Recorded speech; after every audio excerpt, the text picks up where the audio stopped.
What's up, y'all? Welcome back to Bass Fishing Declassified. In this video, I'm going to share my 3 rules of pre-spawn jerkbait fishing. Let's get into it.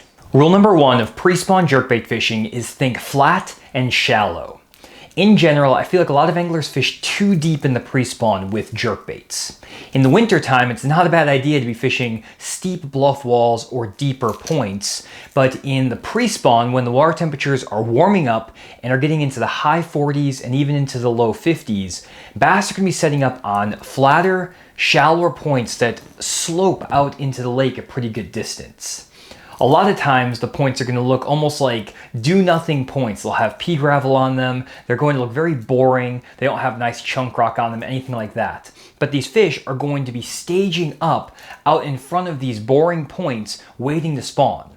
A lot of bass like to spawn on flat gravel or flat sand points, and in that pre-spawn period, they just sit just out in front of those areas, maybe in 10 to 15 feet of water, 20 or 30 yards off the bank, as opposed to being right up against the bank where you have a steep bluff wall that might be 30 feet of water a couple feet off the bank.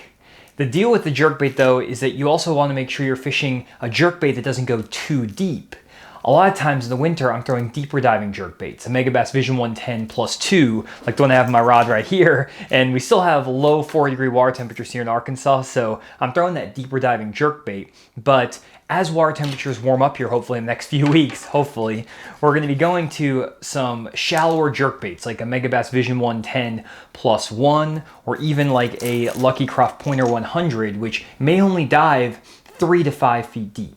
A lot of the fish in the pre-spawn are only going to be setting up, again, in 20 feet of water or less, maybe even 15 feet of water and less. And if you're in pretty clear water, those fish will come up 10 feet at times to come eat your jerkbait.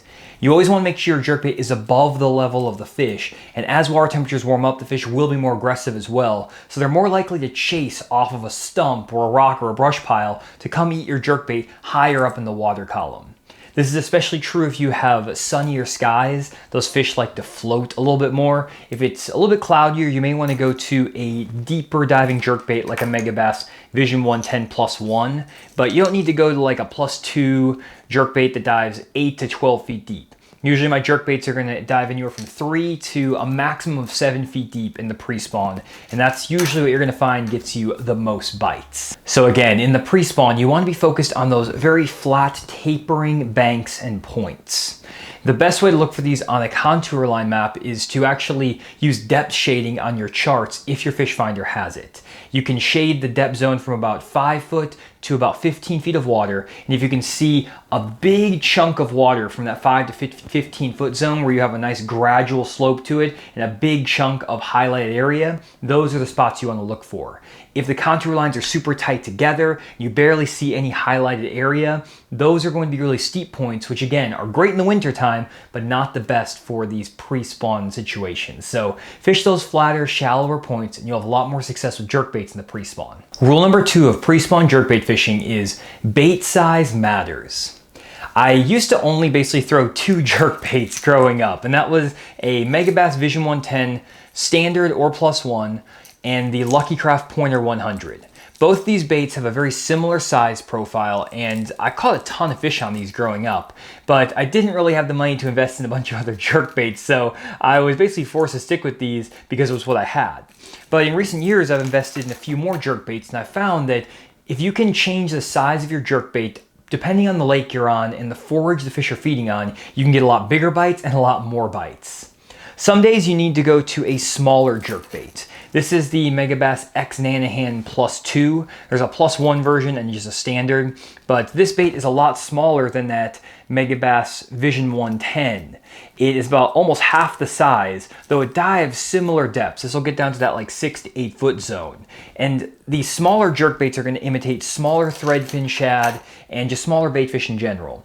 And I've had days where I'll go through an area throwing the Vision 110 and getting maybe 1 bite, 2 bites maximum. Or I'll see the fish following my bait on forward-facing sonar and not committing.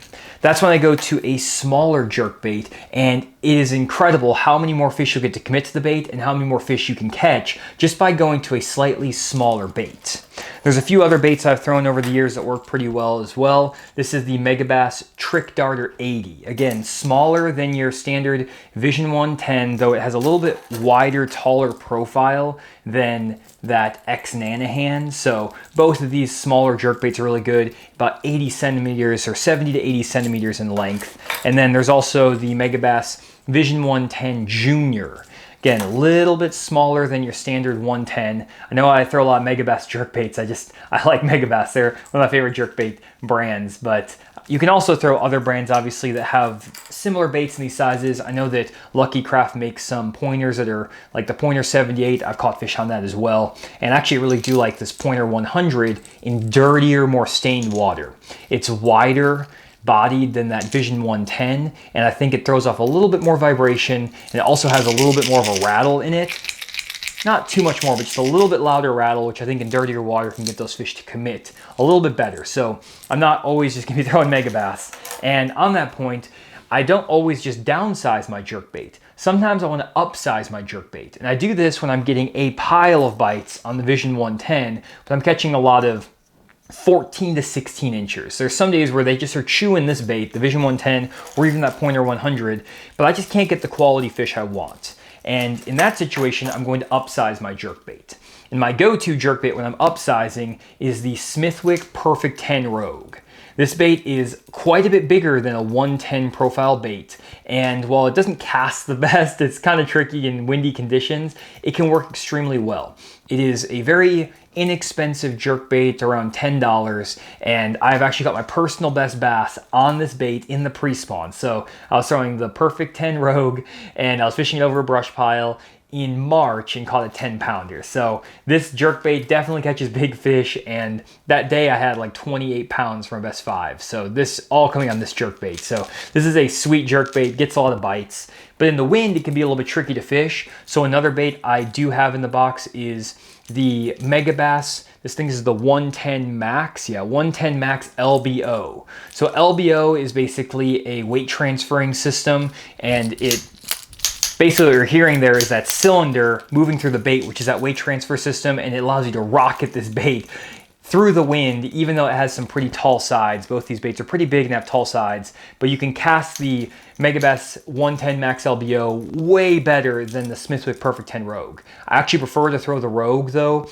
if I can and the conditions allow. I just have a lot of confidence in this bait, but I'll also throw that LBO Max as well. You do have to weight this jerkbait down because it's actually a floating jerkbait standard. So I'll upgrade the stock treble hooks, wrap some lead wire around, maybe put some suspend strips, depending on what you want to do. But I weight this jerkbait to make sure that it actually suspends in the middle of the water column, and sometimes even sinking just a little bit. But both these jerkbaits have caught me some really good fish over the years, about the same profile. And again, if you have bigger bait fish in your lake, or you just want to catch a better quality fish, you can upgrade the size of your jerkbait from the standard 110 jerkbait. A 110 jerkbait's 4 to 5 inch range, 110 centimeters. And so you can go smaller, go bigger, and a lot of times that can make a huge difference in your success with jerkbaits.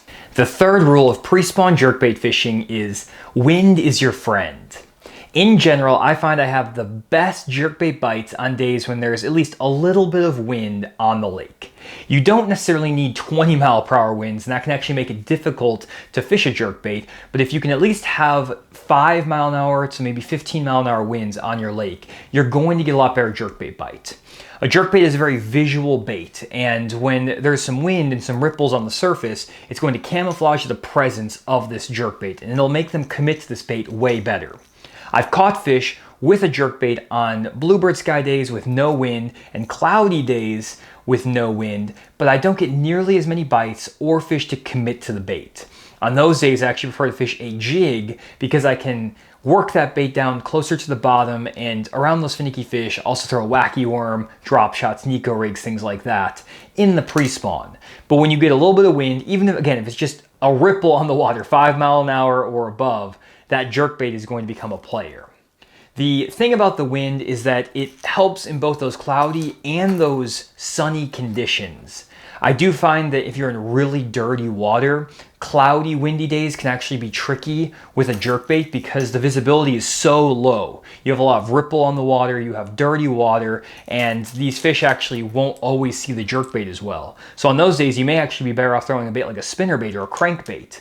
But if you have just a little bit of wind and still some like partly cloudy skies and dirty water, the jerkbait can work. I've caught them in really dirty water, like 8 inches of water visibility on a jerkbait in the past. So you don't necessarily need clean water for a jerkbait, but you want to make sure that those fish can at least see it pretty well and feel that vibration. So I would recommend in really dirty water conditions, look for those sunny days with some wind. Those are the best days. And then clear water, you can catch them again, both on the cloudy and the sunny days, but with some wind.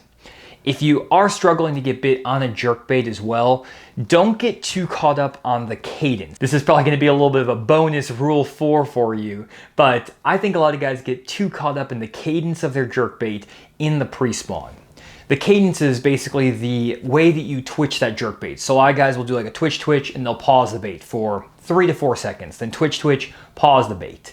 And sometimes in the winter, when the water temperatures are below 45 degrees, I might pause my jerkbaits for 10, 15, 20 seconds at times, and I feel like that can help me get more bites. But in the pre-spawn, when water temperatures are above, let's say 48 degrees all the way up to 60 degrees, the bass are gonna be pretty aggressive, so you don't have to work your jerkbait very slow. Most of the time you can just do a twitch, pause, twitch, pause, twitch, pause. And those pauses might be half a second to a second, and you're really just kind of using this jerkbait to go through the middle of the water column, and you can almost cover water with a jerkbait. A lot of times you're going to put this bait in front of quite a few fish to get them to commit. If we learned anything from forward-facing sonar recently, it's that you can put your bait in front of a ton of fish and only a certain percentage of them are going to commit. So the best course of action with a jerkbait is to run as much water as possible in this pre-spawn period, covering water, fishing a lot of those flat, shallow points with that wind, and trying to figure out the right size of your bait. I would recommend highly just focusing more on the size of the bait than the actual retrieve you're using with these baits. You also want to make sure you're using the right equipment just to get the most out of your jerkbaits. My favorite rod for a jerkbait overall is this Denali 7-foot medium power moderate action crankbait rod in the Lithium Pro lineup. It's a little bit longer rod, which allows me to cast it better into the wind, and it can handle these bigger jerkbaits as well as some of these smaller jerkbaits pretty well. If I'm going to throw these really small jerkbaits like the X Nanahan or the Trick Darter, I may go down to a spinning rod at times, though I don't really prefer to do that. So if I can get away with throwing the bait caster, I still will. And I always throw my jerkbaits on 10-pound fluorocarbon line in the pre-spawn. I may go to monofilament in the winter when the water temps get super cold just to avoid breakoffs, but in the pre-spawn, 10-pound fluorocarbon is going to be the line, and then I just put that on a Black Max reel. So that is my equipment that I throw these jerkbaits on. These are the jerkbaits I throw. I literally just pulled them out of my jerkbait box, and I've caught fish on all these baits really well. So definitely check out these baits down using the links in the description. And also, hopefully, if you enjoyed this video, leave a comment down below. Let me know what you thought, what your favorite tip was. Thanks for checking out this video, guys. We'll see you in the next one.